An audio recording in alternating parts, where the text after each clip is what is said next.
So we'll be doing more. We have, I think, as I mentioned, Rural Infrastructure Fund. We do have more job growth grant. So we tell the local communities is if you have good ideas that are really going to be value added, we want to be a part of those discussions, and we want to be able to help where we can to not just with infrastructure, but we've done a lot of workforce education in Florida. We've expanded CDLs, commercial driver's license slots at our state colleges, many state colleges around the state.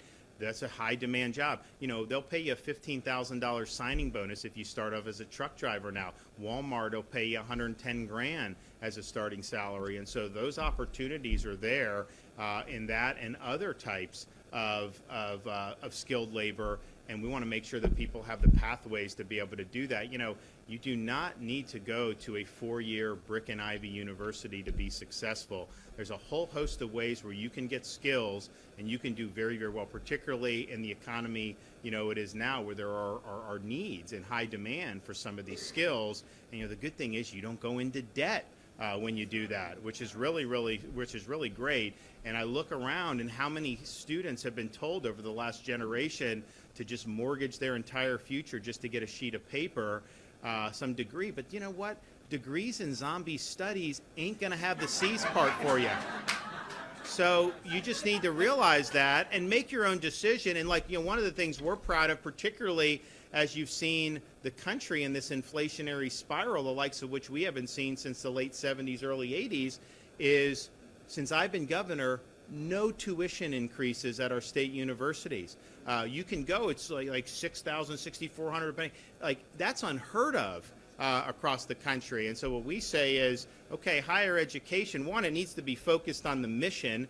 It shouldn't be about ideological indoctrination. It should be about doing core things well, be rigorous, but it also should be something that's affordable and doesn't require you to go $150,000 in debt. I'm not a fan of doing that. It's one thing to go into debt to be an engineer from MIT. Yeah, you're going to be able to be fine.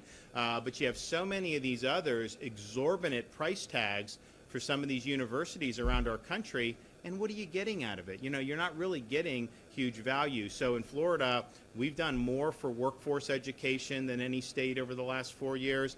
We're going to do even more, but if you look at the number of apprenticeships that are available now, you look at what we're able to do at our state colleges, very, very good. In fact, we just did the with the Bright Futures to be able to let them take that to the state colleges without having to do the volunteer. If you have a job, you can do that, and those hours will count. So that's something very important for a lot of families. And so we're going to keep doing that. We're going to continue to find ways to be able to expand pathways for people to be able to succeed. But I would say with this, what we're doing today and what we've been able to do across this state, we are doing a lot of exciting things. And we've really only just begun a lot of the good work that we're going to do. So thank you all. We appreciate it. All right. Anybody have any questions?